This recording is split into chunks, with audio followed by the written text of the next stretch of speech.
Richard, please state your question. Thank you, Spencer, and thank you, Mr. Secretary, for doing this morning.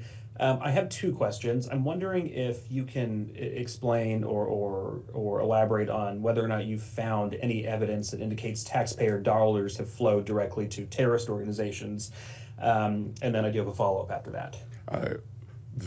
Given the geographic proximity and the wires to East Africa, we are in the middle of investigations, and what we have found is highly concerning. I cannot talk about ongoing investigations, but think of the absurdity. Think of the absurdity of money being wired from Minnesota by these individuals that could have come from government programs or from excess benefits.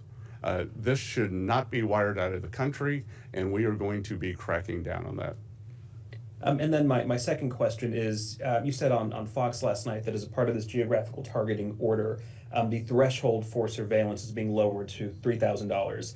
Do you anticipate that will be lowered to, that will also be expanded into other states, that lowered threshold?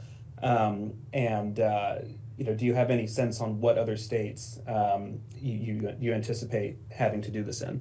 So we have lowered it's called a geographical targeting order, the GTOs. We have used lower thresholds to get at the cartels along the U.S.-Mexico border, and we view this crime as very similar to the cartels' money laundering, many of the same approaches, many of the same shell companies. So we will see where it goes out from here.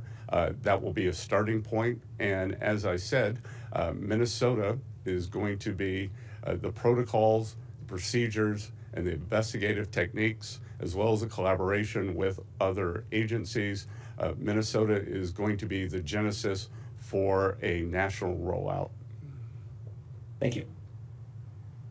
Thank you, and it looks like we have time for one more question, and that will go to Alana Austin with Newsmax. Hi, good morning. Thank you so much, Secretary Bessant, for your time. I was wondering if there are any specific financial institutions that you think had lax practices that you're willing to name at this time. And also, I'm trying to understand if Somali government officials actually directed individuals from the country to come to Minnesota to exploit vulnerable systems, or whether you think that the bad actors were acting on their own. With the first question, as I said, we have targeted enhanced investigations for MSBs, money service businesses, in greater Minneapolis-St Paul. As they are under investigation, I cannot name those businesses. We will make the details of the investigation available as they become, as we gather further information. And your last question is an excellent one, that we do not know the depth, breadth, and collusion in this financial calamity that Governor Waltz has allowed to have happen.